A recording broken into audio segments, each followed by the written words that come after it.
रुक कर लेते हैं इस बीच एक और बड़ी खबर का। जयपुर से इस वक्त की बड़ी खबर मिल रही है। सारण के किले पर लगातार एक्शन जारी है। आज तीसरा दिन है जब लगातार जेडीए की टीम वहां पर मौजूद है और विला को ध्वस्त किया जा रहा है। नकल माफिया भूपेंद्र सारण के किले पर लगातार जेडीए की ओर से एक्शन लिए जा रहे हैं। मकान के अवैध हिस्से पर जेडीए का पीला पंजा चल रहा है।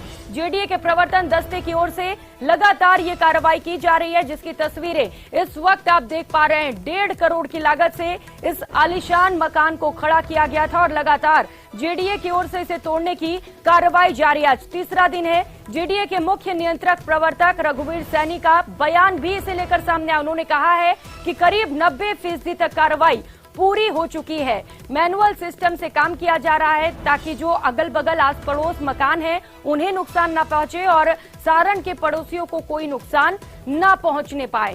पेंट हाउस और ऊपर के 2 फ्लोर की छतों को भी तोड़ा गया है। मकान के आगे का 15 फीट का हिस्सा तोड़ा जा चुका है। घर के 8.3 फीट सेटबैक का हिस्सा भी तोड़ा जा चुका है। जयपुर से सहयोगी महेश दाधीच सीधे इस वक्त हमारे साथ जुड़ चुके हैं। महेश, क्योंकि बयान भी सामने आया है जेडीए के अधिकारियों की ओर से, क्योंकि 90% जो हिस्सा है वो तोड़ दिया गया है, और कितना वक्त कार्रवाई पूरा करने में महेश?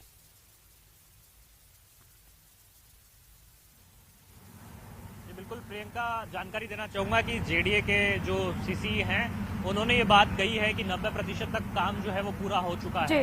अब मैनुअल सिस्टम से काम इसलिए चल रहा है क्योंकि पड़ोसियों की जो दीवारें हैं वो बिल्कुल नजदीक में है। इस कारण से बहुत बारीकी के साथ और सावधानी के साथ में एहतियात बरतते हुए ये कार्रवाई यहाँ पर संपादित की जा रही है। तस्वीरें दिखाना चाहूंगा एक बार कि देखिए आप, ये जो सबसे ऊपरी मंजिल है वहाँ पर अब जो हाथों से ही जो काम है उसको संपादित किया जा रहा है। हैमर चलाए जा रहे हैं, लोहे के हथौड़े सब्बल से जो है वो तोड़फोड़ की जो कार्रवाई है उसको किया जा रहा है। यहाँ नीचे जो ट्रैक्टर लगे हुए हैं और इनके जरिए ही ऊपर ये हैमर पहुंचा हुआ है, लोखंडा मशीन जो है वो पहुंचा हुआ है और वो एक एक करके हाथों से तोड़ने की कार्रवाई जो है वहाँ पर की जा रही है। आज जिस तरीके से इस कार्रवाई को जो है लगभग संपादित किया जाना है, आज का पूरा दिन है वो इसमें लगने वाला है। दिन ढलने से पहले सारी कार्रवाई यहाँ पर हो जाएगी। आप पीछे का जो ये पोर्शन है उसमें 8.25 फीट का जो सेटबैक था वो नहीं छोड़ा गया था, नियम विरुद्ध था, वो यहाँ पर इन्होंने हटाया है। और देखिए सावधानी बरतते हुए जेडीए यहाँ पे काम कर रहा है। इस कारण से यहाँ तीसरा दिन यहाँ पर लगा है 3 दिनों तक। बाकी अगर डिमोलिश करना होता तो मेरे ख्याल से बहुत कम वक्त में ही जो है करीब घंटे 2 घंटे में पूरा डिमोलिश हो सकता था, लेकिन इसे जो है यहाँ पर तोड़ने के साथ में जो मलबा खाली करने का काम है वो भी यहाँ पर किया जा रहा है। महेश, क्योंकि आसपास सटे मकान है, वहाँ पर पड़ोसियों के मकान है और ऐसे में ये बेहद ज्यादा जरूरी हो जाता है कि जो आस पड़ोस के मकान है उन्हें किसी तरीके का नुकसान न पहुंचे इस कार्रवाई के दौरान। आप यहाँ नजदीक में रहते हैं, किस तरह की चिंता है कि क्या मकान में आपके पास में दरारें आने की या इस तरह की कोई शिकायत है? मेरा तो वैसे रामनगर में है मकान। ये जो पीछे जो 8.25 फीट को तोड़ा जा रहा है इसके पास में मेरी लड़की का मकान है, ये जो डॉक्टर का मकान है। हाँ, तो अभी तक जो तोड़फोड़ की जेडीए ने बड़ी सूझबूझ से की है और अभी जो भी तोड़फोड़ चल रही है मैन्युअली चल रही है। और अभी मेरी जेडीए के अधिकारियों से भी बात हुई कि काम आप बढ़िया कर रहे हो। एक लाखों विद्यार्थियों के साथ जो धोखाधड़ी करके जो उन्होंने ये बिल्डिंग बनाई है, ये सराहनीय काम है। लेकिन आस पड़ोस के जो भी मकान हैं उनको भी क्षति नहीं हो और जो अवैध जो इमारत है, जो कोर्ट ने अवैध इमारत को तोड़ने के आदेश दिए हैं उसके अनुसार भी कार्रवाई हो और खास तौर पे जो आस पड़ोस में जो मकान है उनको क्षति नहीं हो, इस प्रकार का आप काम करें। जेडीए के अधिकारियों ने आश्वस्त किया कि हम मैन्युअली काम कर रहे हैं, खुद देख रहे काम कर रहे हैं, हमारे सामने तोड़फोड़ करा रहे हैं और कोई एकाध कोई ऐसी कोई छोटी मोटी उन्हें नहीं हो जाए उसको तो हम कह नहीं सकते, लेकिन पूरी सतर्कता से हम काम कर रहे हैं। पूरी सतर्कता से काम कर रहे हैं। लेकिन आप ये बताइए कि क्या जब आप यहाँ पर आना जाना, क्योंकि आपका रहा होगा, आपके रिलेटिव आपकी डॉटर यहाँ पर रहती है, आपने भी देखा कोई ऐसी एक्टिविटी होते हुए यहाँ पर, कोई गलत तरीके से लोगों का आवाजाही? मैंने सुना कि यहाँ पर अलग अलग नंबरों की गाड़ियाँ यहाँ पर आती रहती थी। कभी आपने भी कुछ ऐसी बात सुनी? क्योंकि पड़ोस में जब हम रहते हैं तो कई सारी चीजें सामने भी आती है। पड़ोस में तो बता रहा हूँ नहीं, यहाँ तो मैं खुद नहीं रहता हूँ, मेरी बच्ची रहती है। और जो आप कह रहे हो कि गाड़ी बड़ी बड़ी गाड़ियां आना जाना, कुछ कोई ऐसी गतिविधियां कोई अवैध जैसे भी आप पूछ रहे हो, तो ये तो मैं फ्रंट में जो लोग हैं वो ज्यादा बता सकते हैं, या पीछे तो मैं समझता हूँ ना तो मेरी बच्ची ने कहा कि साहब ऐसे कोई गाड़ियां आती है क्या, ऐसे कोई गतिविधियां देखी है। फ्रंट में जरूर लोग वह कहा करते थे, लेकिन फ्रंट का मेरे को पता नहीं फ्रंट में कितने लोग आते थे, कौन सी गतिविधियां थी। तो ये तमाम जो पड़ोसी और जो यहाँ के स्थानीय लोग हैं, जो यहाँ से जुड़े हुए लोग हैं, अब वो ये कह रहे हैं कि यहाँ पर जो इस तरह की गतिविधियां भी देखने को मिली थी, क्योंकि हम कुछ पड़ोसियों से बात कर रहे थे तो वो कह रहे थे कि यहाँ पर जो बाहरी राज्यों के नंबरों से जो गाड़ियों का आवाजाही थी वो यहाँ पर होती रहती थी, अलग अलग जिलों के नंबर की गाड़ियां यहाँ पर आना जाना लगा रहता था। तो ऐसे में कई तथ्य हैं जिन पर अभी पुलिस को जांच करना बाकी है, क्योंकि इस मकान का जो है बेहद खास रोल रहा है इस पूरी कारगुजारी में, इस पूरे कारनामे में जो पेपर लीक से जुड़ा हुआ है, और जिसमें कि भूपेंद्र सारण, गोपाल सारण, उनका पूरा परिवार इस मामले में जो है कहीं न कहीं लिप्त रहा है, जो कि बातें जांच में सामने आ रही है और मास्टरमाइंड कहा जा रहा भूपेंद्र को। तो ऐसे में आप खुद अंदाजा लगा सकते हैं कि इसी घर से, इसी मकान से जो है पूरा नेटवर्क यहाँ पर संचालित किया जा रहा था। हर एक फ्लोर पर एक एक पोर्शन पूरा बनाया गया, जिसमें कि खाने पीने की व्यवस्थाएं हैं, लिफ्ट है, सारी ऐशो आराम की तमाम जो चीजें हैं वो यहाँ पर इस मकान में देखने को मिली थी। हमने पूरा एक एक घर का एक एक कोना भी हमने अपने दर्शकों को बताया था। तो ऐसे में आप खुद अनुमान लगा सकते हैं कि किस तरह से जो है ये पैसा कमाया गया होगा, और इसमें 1.5 से 2 करोड़ का जो ये मकान आज बताया जा रहा है, ये क्योंकि पोर्श इलाका है, इसमें जमीन की कीमत भी यहाँ पर काफी महंगी है, और यहाँ पर जो 4 मंजिला मकान का निर्माण यहाँ पर किया गया है, और उसमें केवल 8 मीटर की जो है स्वीकृति ली गई थी, अनुमति केवल 8 मीटर की थी, और उसके बाद का जो भी निर्माण रहा वो पूरा तरह से अवैध रहा। इसी लिहाज से हैमर चल रहा है आज, और ये जेडीए के पॉकलेट मशीनें और जो बुलडोजर हैं वो अपना कार्रवाई पूरी कर चुके हैं। पीछे आप देख रहे हैं किस तरह से खंडर पूरा का पूरा आपको नजर आ रहा होगा, ऐसा भूतिया किला जो है वो अब यह बन गया है, क्योंकि ये जो किला हुआ करता था वो काली कमाई का किला कहा जा रहा था, और ये भ्रष्टाचार का किला था। बिल्कुल महेश, काली कमाई का ये किला था, तकरीबन 1.5 करोड़ की लागत से ये बना हुआ था, लेकिन एक बड़ी कार्रवाई के तौर पर इसे देखा जा सकता है, और जेडीए ने ये काबिले तारीफ काम भी किया है। लेकिन 90% ये मकान टूट चुका है, जितना जेडीए को तोड़ना था महेश। अब मैनुअल काम किया जा रहा है, क्योंकि इसमें वक्त भी ज्यादा लगता होगा, तो अब कितना और वक्त लग सकता है इस कार्रवाई को पूरा करने में?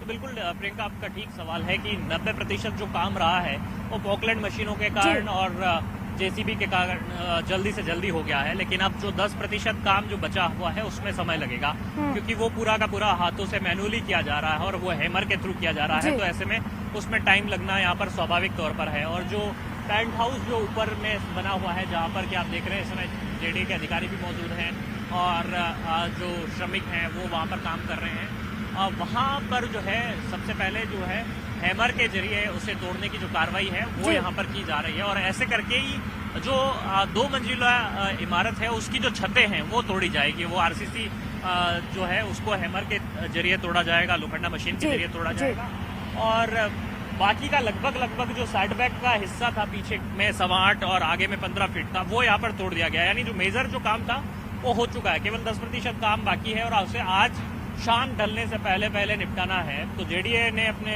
जो तमाम अधिकारी हैं और यहाँ पर मौके पर जो मौजूद ऊपर छत पे जो इस समय श्रमिक काम कर रहे हैं उनकी निगरानी कर रहे हैं, उन अधिकारियों को भी चेताया है कि नजदीक में जो भी पड़ोसी हैं, अगल बगल में जो भी मकान हैं, उनको किसी तरह की क्षति नहीं होनी चाहिए। लेकिन महेश, दिक्कतें हो रही होंगी उन्हें भी, क्योंकि जिस तरीके से हम देख रहे हैं मलबा भी गिर रहा है, सड़क बहुत ज्यादा चौड़ा भी नहीं है वहाँ पर, ऐसे में आने जाने में परेशानियां हो रही होंगी उन्हें भी।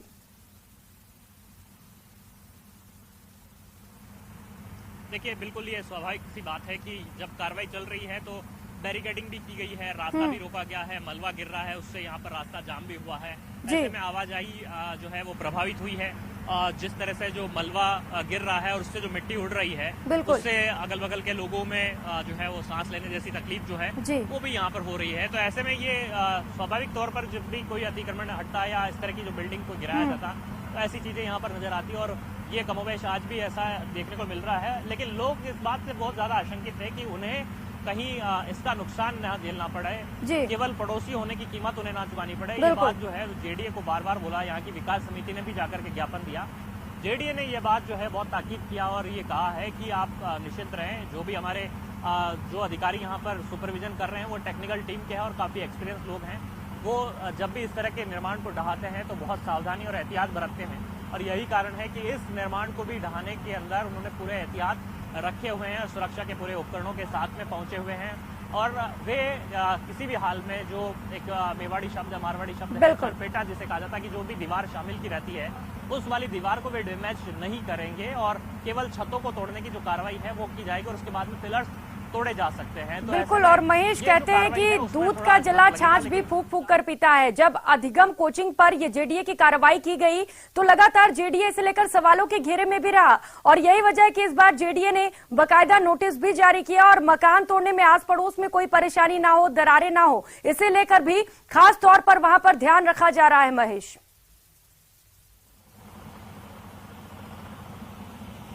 ये बिल्कुल देखिए आप, ये हैमर चलते हुए जो तस्वीरें आपको दिख रही है इस समय में, हथौड़ा जिस तरह से मार करके गिराया जा रहा है, ये मैनुअल काम हो रहा है। कारण जिस तरह का जो है इसके पीछे जेडीए ने यही दिया है कि ये जो भी मलबा गिरे वो केवल इसी इमारत के नीचे गिरे, यानी कि ये मलबा अगर दूसरे की छत पे गिर सकता है तो उससे भी काफी नुकसान हो सकता है। तो इस वजह से भी बहुत सावधानी यहाँ पर बरती जा रही है। देखिए काफी महत्वपूर्ण ये बात थी कि इसके भीतर में काफी सामान रखा हुआ था।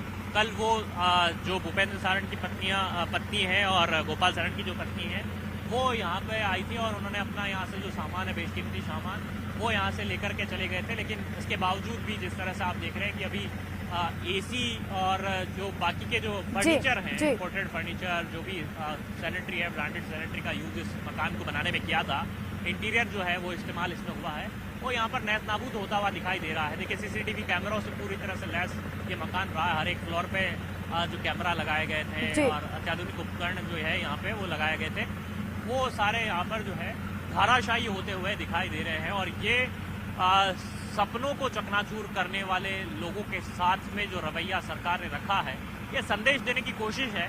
इससे भले ही किसी के घाव भरे या नहीं, लेकिन हाँ एक दिलासा मात्र से जरूर कहा जा सकता है कि उन अभ्यर्थियों के साथ में जो बड़ी तैयारी के साथ में पेपर देने के लिए जा रहे थे, सीनियर टीचर भर्ती परीक्षा में 16 लाख परीक्षार्थी थे जिन्होंने की उपस्थिति वहां पर दर्ज कराई, 26 लाख परीक्षार्थी थे जिन्होंने कि अपना रजिस्ट्रेशन कराया। वो इसी उम्मीद में जा रहे थे कि जब वे लौट के आएंगे तो सीनियर टीचर बन करके अपनी नौकरी पा जाएंगे, लेकिन ऐसा हुआ नहीं और यहाँ पर इससे पहले ये पेपर सामने आ गया।